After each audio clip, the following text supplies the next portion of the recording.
আর দেখে ছানাটি একটি নদীর ধারে গেছে আর বড় একটি রাক্ষসে পরিণত হয়েছে। এতদিন থেকে হাসতিতি, আরে ও হাসতিতি, যাচ্ছ কোথায় গো তুমি? আর তাছাড়া তোমার মন এত খারাপ কেন গো? আজকাল যখনই তোমার দিকে তাকাই তখনই মনে হয় তুমি কোনো বিষয় নিয়ে চিন্তিত আছো।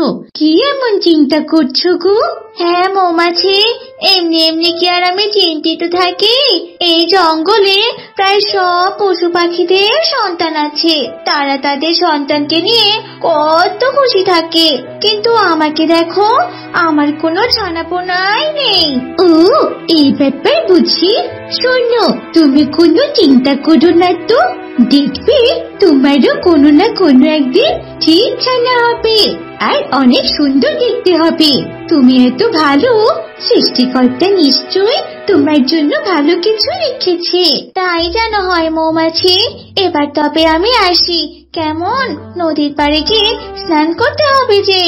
যা গরম পড়েছে, এই গরমে আমি তো মনে হয় মরেই যাব।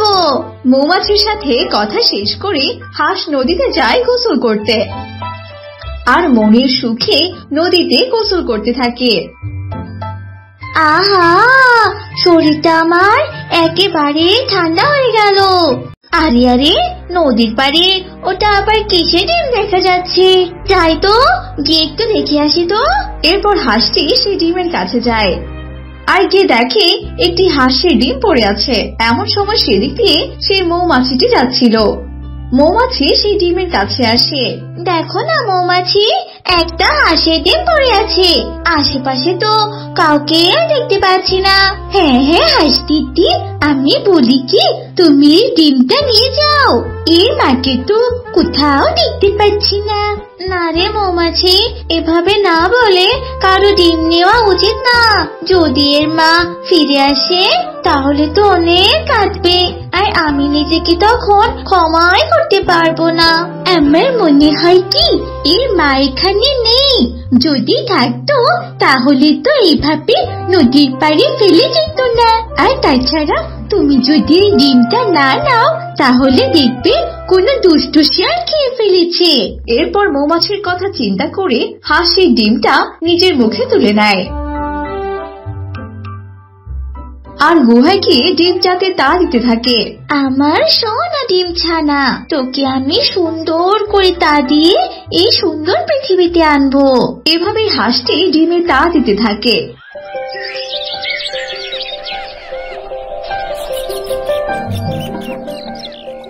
আর কিছুদিনের মাঝে ডিমটি থেকে একটি সুন্দর হাঁসের ছানা জন্ম নেয়। এতে হাঁস ভীষণ খুশি হয়ে যায়। মারে, চল চল, তাড়াতাড়ি চল, আজ তোকে নদীর পাড়ে সাঁতার শেখাতে নিয়ে যাব আমি। কিরে মা, শুনছিস আমার কথা? চল মা চল। আচ্ছা ঠিক আছে মা, চলো তবে, আজ নদীতে অনেকক্ষণ সাঁতার কাটবো আমি। এরপর হাঁস তার ছানাকে নিয়ে নদীর পাড়ের দিকে রওনা দেয়। পথে তাদের সাথে হরিণী আর তার ছানা দেখা হয়। আরে আরে হাসি, এটা তোমার মেয়ে বুঝি? বাহ, ভীষণ সুন্দর তো, একদম তোমার মতো হয়েছে। ধন্যবাদ দিদি, কিন্তু তোমার মেয়েও কিন্তু কম সুন্দর না। কি সুন্দর চোখ জোড়া। তো তোমরা মামে মিলে কোথায় গিয়েছিলে শুনি? কোথায় আবার যাবো বলো, আমার মেয়েটাকে বনটা ঘুরে দেখাচ্ছিলাম আর কচি ঘাস খাওয়াচ্ছিলাম। মেয়েটা আমার ঘুরতে পেয়ে ভীষণ খুশি। এবার তবে চলি গো হাঁস দিদি।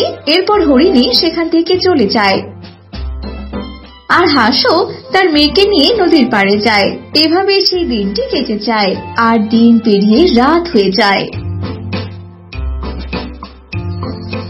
পরের দিন সকালে হরিণীর কান্নার শব্দে সবার ঘুম ভেঙে যায় আর বনের সব পশু পাখি সেখানে চলে আসে।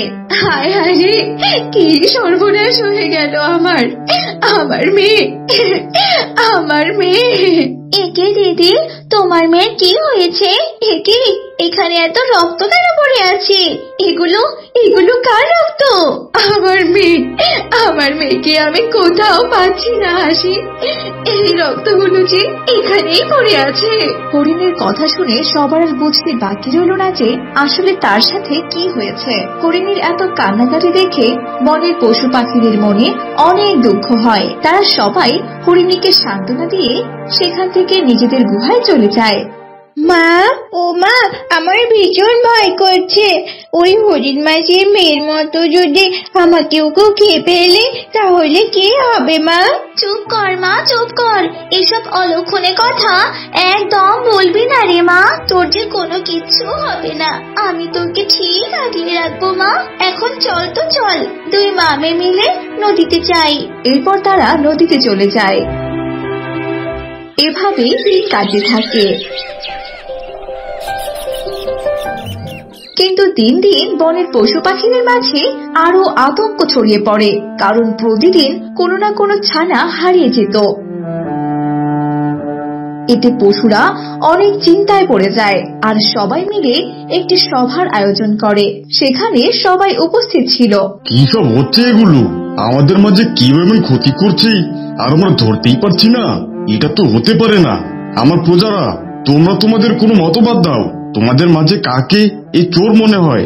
সিংহের এমন কথা শুনে পশু পাখিরা অনেক চিন্তায় পড়ে যায়। আর তখন একটি টুনি পাখি এসে বলে, সিংহ মহারাজ, আমার মনে হয় এসব পাজি শিয়ালের কাজ। কারণ পাজি শিয়াল আগে এমন অন্যায় করত। তাছাড়া আমি মাঝে মাঝে রাতে পাজি শিয়ালকে বনে ঘুরে বেড়াতে দেখতাম। টুনি পাখির এমন কথা শুনে সবাই অনেক অবাক হয়ে যায় আর তারাও সম্মতি দেয়। না না মহারাজ, আপনি এসব কথা বিশ্বাস করবেন না। আমি আর এসব অন্যায় করি না। আমি এখন ভালো হয়ে গেছি, আপনি বিশ্বাস করুন মহারাজ। শিয়াল এত করে বলার পরেও কেউ কিছুতেই বিশ্বাস করে না। সবাই মিলে শিয়ালকে কারাগারে নিক্ষেপ করে। এভাবেই দিন কাটতে থাকে। কিন্তু শিয়াল বন্দী হওয়ার পরেও জঙ্গলে ছানা হারানো একদমই কমে না। না, বড় চিন্তায় পড়ে গেলাম। পাজি শিয়ালকে তো বন্দি করেছি, তাহলে এভাবে শিকার করছে কি? একে কি, আমার মেয়েটা আবার কোথায়? এত রাতে আমার মেয়েটা কোথায় গেল? আমার মেয়েটার কোনো ক্ষতি হলো না তো? না না, এক্ষুনি আমাকে খুঁজে বের করতে হবে। এরপর হাঁস তার মেয়েকে খুঁজতে থাকে।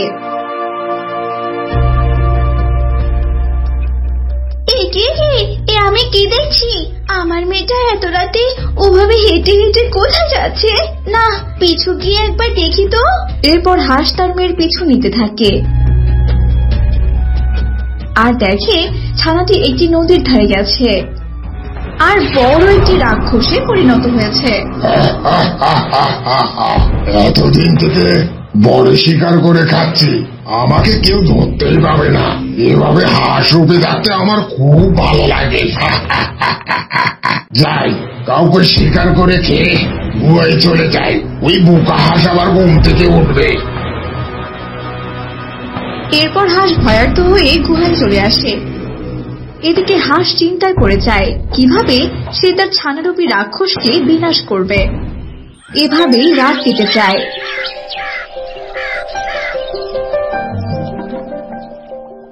ইকি মা, তুমি এভাবে আগুন নিয়ে এসেছো কেন? এরপর হাঁসটি তার ছানার শরীরে আগুন লাগিয়ে দেয় আর ছানাটি সেখানেই পুড়ে ভস্ম হয়ে যায়। তোকে আমি নিজের মেয়ের মতোই ভালোবাসতাম, আর তুই কিনা আমাকে ঠকালি। জঙ্গলের সবার ভালোর জন্য তোকে আমাকে মারতেই হবে। আরে দূর, আমার আর কাজবাজ কিছু করতে ইচ্ছে করে না। যদি কেউ বসিয়ে বসিয়ে আমাকে খাবার দিত তাহলে কতই না ভালো হতো। মিসকে ছিল প্রচুর অলস। মিসকে সারাক্ষণ স্বপ্ন দেখতো তাকে কাজ না করে সবাই তাকে খাবার দিবে আর মিসকে বসে বসে খাবার খাবে। না না, আজকে বরং আমি একটু খাবার খুঁজে বেড়াই, নয়তো আমাকে না খেয়ে মরতে হবে। আমি এভাবে বসে থাকলে তো আর কেউ আমাকে খাবার দিয়ে যাবে না। অলস মিসকে এভাবেই বলছিল আর হাঁটছিল। এমন সময় মিসকের সাথে ছাগলের দেখা হয়। আরে মিসকে দাদা, এইভাবে বিড়বিড় করে কোথায় যাচ্ছ শুনি? তোমাকে দেখে তো বড্ড ক্লান্ত লাগছে। ক্লান্ত লাগবে না আবার? আজকাল তো জঙ্গলে কোনো খাবারই খুঁজে পাওয়া যায় না। দিন দিন এই খাবারের অভাবে আমি একদম শুকিয়ে যাচ্ছি। নারা শিয়াল দাদা, তুমি হলে অলস। কই, আমি তো চোখের সামনে কত খাবার দেখতে পাই, কত শত মুরগি চোখের সামনে ছোটাছুটি করে। আরে তাই নাকি? তাহলে তো আমাকেও সেখানে নিয়ে যেতে পারিস, আমিও দেখতে চাই কোথায় এত খাবার আছে, আমাকেও নিয়ে চল। ঠিক আছে, চলো আমার সাথে। আমি যেখানে রোজ ঘাস খাই তার পাশে অনেক মুরগি আছে গো। আর মিসকে গিয়ে দেখে সেখানে সত্যি অনেকগুলো মুরগি। আরে সত্যি তো এখানে দেখছি অনেকগুলো মুরগি। ছাগলের সাথে কথা বলে মিসকে মুরগি ধরতে থাকে, কিন্তু মিসকে কিছুতেই মুরগিগুলো ধরতে পারে না। এই থাম থাম থাম বলছি, দাঁড়া। আরে দাঁড়া বলছি। এই রে, এই ধরতেই তো পারছি না। এই মুরগি থাম বলছি, থাম। মুরগিগুলো ছিল ভীষণ চালাক। মিসকে মুরগিগুলোর পিছু একটু দৌড়াতেই হাঁপিয়ে যায়। উফ বাবারে, হাঁপিয়ে গেলাম। ওরে ছাগল, আমি তো হাঁপিয়ে গেলাম রে। আমার দ্বারা আর মুরগির পিছু ছোটা সম্ভব না। মিসকে দাদা, তুমি সত্যি অলস, আর একটু দৌড়ালেই তো ধরতে পারো। উফ, আমি আর কিছু করতে পারবো না। ছাগল, তুই বরং আমাকে কয়েকটা মুরগি ধরে দে। দাদা, তুমি অনেক অলস, অনেক। আমি ঘাস খেতে এসেছি, ঘাস খেয়ে যাব, আর তোমাকে মুরগি সন্ধান দিয়েছি। এখন তুমি যা ইচ্ছা করতে পারো, আমি চললাম গো। এসব বলে ছাগল সেখান থেকে চলে যায়। আর মিসকে সেখানে মুরগি না ধরেই বসে থাকে। এভাবেই অলস মিসকে দিন কাটতে থাকে। আজকেও আমার আর খাওয়া হলো না। না, আজকে একটু জঙ্গল থেকে ঘুরে আসি। অনেকদিন হলো কোথাও ঘুরতে যাওয়া হচ্ছে না, শরীরটা আমার একদম ম্যাচম্যাচ করছে। একটু ঘোরাঘুরি করে আসি। এরপর মিসকে আর এক মুহূর্ত দেরি করে না, মিসকে বাহিরে ঘুরতে থাকে। মিসকে ঘুরতে ঘুরতে একটি জঙ্গলে চলে আসে। আর এমন সময় মিসকে একটি শিয়ালের সাথে ধাক্কা খেয়ে ধপাস করে পড়ে যায়, কারণ শিয়ালটি তখন ভীষণ দৌড়ে আসছিল। আরে আরে, এ কি? এমা, তুমি তো দেখছি একদম হুবহু আমার মতো দেখতে। হ্যাঁ, আমিও তো সেটাই দেখছি। তুমি আর আমি তো দেখছি একদমই একই রকম। আমরা কি তাহলে যমজ? আমিও তো সেটাই ভাবছি, আমরা তাহলে যমজ ভাই। ছোটবেলায় মায়ের কাছে শুনেছিলাম আমরা নাকি যমজ ছিলাম, আর আমার যমজ ভাই জন্মের কিছুদিন পরই হারিয়ে গিয়েছিল। হ্যাঁ, এবার তাহলে সবটা বুঝতে পেরেছি। তবে তুমি এভাবে হাঁপাতে হাঁপাতে দৌড়াচ্ছিলে কেন? কেন আবার? চুরি করতে গিয়ে দৌড়ানি খেয়েছি, তাই এভাবে দৌড়াচ্ছিলাম। বাবারে বাবা, ধরা পড়লি, আজ আমার রক্ষা ছিল না। আরে বাহ, আমরা দুই ভাই তো দেখছি একই রকম, দুইজনে সমান সমান অলস। তবে আমাদের তো ভালোই কাজ করা যাবে। তা যা বলেছিস। তবে শোন, এই জঙ্গলে তোর বেশি দিন থাকা ঠিক হবে না। এমনি চুরি করতে গিয়ে তুই ধরা পড়ে গেছিস, এবার তোকে ধরতে পারলে সবাই মেরে শুটকি বানাবে। তুই আমার সাথে চল, দুই ভাই মিলে মাথায় কোনো বুদ্ধি বের করা যাবে। এরপর মিসকে আর তার যমজ ভাই মিলে চুপ করে মিসকের জঙ্গলে চলে আসে। আর বল্টু মিসকের জঙ্গলে চুপটি করে লুকিয়ে থাকে। বল্টু, তুই তাহলে এখানেই থাক, আমি চললাম। তুই একদম ঠিক সময় তোর কাজ করে নিবি, কেমন? এরপর পাজি মিসকে শিয়াল যায় সিংহের কাছে। এ কি মিচকে, তুই তুই এই অসময়ে আমার কাছে এলি যে? হ্যাঁ রাজা মশাই, আমি ছাড়া আর কে আপনার কথা ভাবে বলুন? ভাবলাম আপনি তো একাই থাকেন, তার উপর আবার আপনার বয়স হয়ে গেছে, তাই আপনাকে বরং সঙ্গ দেওয়া যাবে। সত্যি রে, তুই অনেক ভালো। আমি একা আছি বলে তুই কিনা বিশ্রাম না নিয়েই আমার কাছে চলে এলি। জানিস তো, এখন বয়স হয়ে যাচ্ছে, মাঝে মাঝে ইচ্ছে করে জঙ্গলের সব দায়িত্ব ছেড়ে দিয়ে জঙ্গল ভ্রমণে বেরিয়ে পড়ি। সে তো আপনি যেতেই পারেন মহারাজ, আপনার বয়স হয়ে গেছে, বাঁচবেন বা আর কদিন? যতদিন বাঁচবেন আপনি বাঁচার মতো বাঁচুন। হ্যাঁ হ্যাঁ হ্যাঁ, এটা তুই একদম সত্য কথা বলেছিস। খুব তাড়াতাড়ি আমি জঙ্গল ভ্রমণে বের হব। তারা দুজনে প্রায় সারা রাত এভাবেই গল্প করতে থাকে। আর সকাল হতেই বাঘিনী চিৎকার করতে করতে রাজা সিংহের কাছে চলে আসে। রাজা মশাই, ও রাজা মশাই, আপনি এই চোর মিসকের একটা ব্যবস্থা করুন। এই চোর কালকে আমার বাড়িতে ঢুকে মুরগি চুরি করেছে। আরে আরে বাঘিনী মামি, তুমি কি পাগল হয়ে গেলে নাকি? আমি কেন চুরি করতে যাব? এই চুপ, আমার সামনে একদম সাধু সাজতে আসবি না কিন্তু। আমি নিজে চোখে তোকে চুরি করতে দেখেছি, আর তোর পিছু পিছু দৌড়েছি কিন্তু। আরে থামো থামো বাঘিনী, তোমার কি মাথা গেল নাকি? মিসকে তো কাল সারা রাত আমার সাথেই ছিল, তাহলে চুরি করবে কি করে? মিসকে তো আর কোনো যমজ ভাই নেই। আর তোমরা তো জানো আমি কখনো মিথ্যা বলি না। আমি বলি কি বাঘিনী, তুমি মনে হয় ভুল দেখেছো। না না, আমি একদম স্পষ্ট দেখেছি, ওটা কিছুতেই ভুল হতে পারে না। থাক, অনেক হয়েছে মামি। নিশ্চয় ঘুমের ঘরে কিছু একটা দেখেছো আর আমার কথা বলছো। এত বছর থেকে আমি জঙ্গলে আছি, আর এখন কিনা আমাকে চুরির অপবাদ নিতে হবে? আরে আরে থাক থাক মিসকে, আর কাঁদিস না। বাঘিনী হয়তো বুঝতে পারেনি। সিংহের কথা শুনে বাঘিনী আর কোনো কথা বাড়ায় না। বাঘিনী সেখান থেকে চলে যায়, আর মিসকেও সিংহকে বিদায় জানিয়ে সেখান থেকে চলে আসে। আরে বল্টু, তুই তো একদম কাজের কাজ করেছিস রে। কই, কি কি চুরি করেছিস আমাকে দে তো। এরপর বল্টু মিসকে চুরি করা মুরগি খেতে দেয়, আর মিসকে মজা করে মুরগি খেতে থাকে। সত্যি একেবারে কাজের কাজ একটা হয়েছে। তোকে যে কেন আগে খুঁজে পাইনি, তাহলে দুই ভাই মিলে আরো আগে এমন বুদ্ধি বের করতে পারতাম। দুই ভাই মিলে মজা করে মুরগি খেতে থাকে, আর এভাবেই দিন কাটতে থাকে। কিন্তু জঙ্গলের কেউ মিসকেকে একদম ধরতে পারে না। এইদিকে বল্টু চুরি করতে থাকে, কিন্তু প্রমাণ সাক্ষীর অভাবে কেউ তাদের হাতে নাতে ধরতে পারতো না। আরে বল্টু, কাল তো আমাদের একটা নিমন্ত্রণ আছে। শিয়ালিনী কাল ওর মেয়ের জন্মদিন উপলক্ষে আমাদের সবাইকে নিমন্ত্রণ করেছে। সে কি রে মিচকে, তুই আমাকে রেখেই কিনা নিমন্ত্রণ খেতে যাবি? কতদিন হলো কোনো নিমন্ত্রণ খাওয়া হয় না। শোন, আমার মাথায় একটা বুদ্ধি আছে, সেই অনুযায়ী আমাদের কাজ করতে হবে। এরপর তারা দুজন মিলে মাথায় বুদ্ধি বের করে, আর পরের দিন মিসকে যায় সবার সাথে নিমন্ত্রণ খেতে। সত্যি খাবারগুলো কিন্তু দারুণ মজা হয়েছে। এত সুস্বাদু খাবার আমি কিন্তু আগে কখনো খাইনি। মিসকে এভাবেই খাবারের প্রশংসা করতে থাকে। ও মা, খাবারগুলো গলায় আটকে যাচ্ছে আমার। যাই নদী থেকে একটু পানি খেয়ে আসি।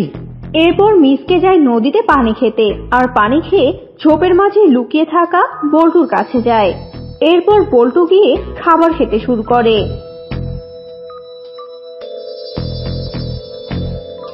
একি মিসকে দাদা, তুমি তো এক্ষুনি কতগুলো মুরগি খেলে, আবার কিনা খাচ্ছো?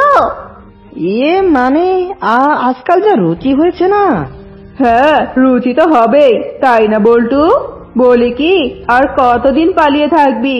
আমার হাতে যে আজ ধরা পড়ে গেছিস। তোদের দুই ভাইয়ের কাহিনী আমি সব জেনে গেছি। এরপর বাঘিনী মিসকে ধরে নিয়ে আসে, আর সবাইকে তাদের কুকিরদের কথা সবটা খুলে বলে। ছি ছি ছি ছি ছি, কি রে মিসকে, এভাবে কিনা বিশ্বাসঘাতকতা? এবার তবে তোকে শাস্তি পেতেই হবে। এরপর সবাই মিলে দুই যমজ ভাইয়ের উপর ভীষণ রেগে যায়, আর তাদের দুজনকেই জঙ্গল থেকে তাড়িয়ে দেয়। For more updates, subscribe to our channel, click the show links and enjoy watching the videos.